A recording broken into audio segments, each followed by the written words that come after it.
weakness, opportunities and threats. என்னுடைய பலம் இது என்று நான் உணர்ந்தேன். என்னை பலத்தை அதிகப்படுத்துவதற்கு இந்த 90 நாட்களில் நான் என்ன செய்தேன்?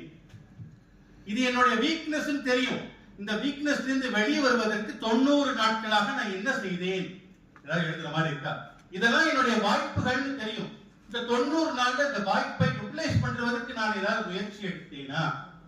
இதெல்லாம் எனக்கு தடைகள்னு தெரியும். இந்த தடையிலிருந்து வெளிவருவதற்கு நான் முயற்சித்தேனா? ஏதாவது எழுத முடியுதான்னு பார்க்கணும். இந்த 90 நாள் கழிச்சு அப்படி எழுதுற மாதிரி இருந்தா இட்ஸ் குட். ஒன்னும் எழுதுற மாதிரி இல்லை அப்படின்னா 90 நாட்கள் நாம எல்லாம் தெரிஞ்சிருக்கு ஒன்னும் செய்யலைன்னு. Okay, so the fourth point is SWOT analysis. இந்த 90 நாள் கழிச்சு நம்ம அட்லீஸ்ட் ஒரு 2 காலத்தையாவது ஏதாவது எழுதுற மாதிரி செஞ்சிருக்கோமா? Fifth point, shift your focus. Okay, இலக்கை நிர்ணயிங்கள், இலக்கை நோக்கி பயணியுங்கள். காந்திபுரம் போயிடுறோம்.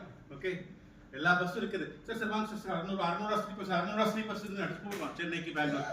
நம்ம 600 ரூபாய்க்கு பெங்களூர் கூட்டு போறாங்க. நம்ம பெங்களூர் போக முடியாதுல்ல. பெங்களூர்ல நமக்கு வேலை இருக்கா, சென்னையில வேலை இருக்கா, எங்க போகணும்? இலக்கை தெரிஞ்சாதான் அந்த பஸ்ல ஏற முடியும். So shift your focus, இலக்கை நோக்கி பயணிங்க.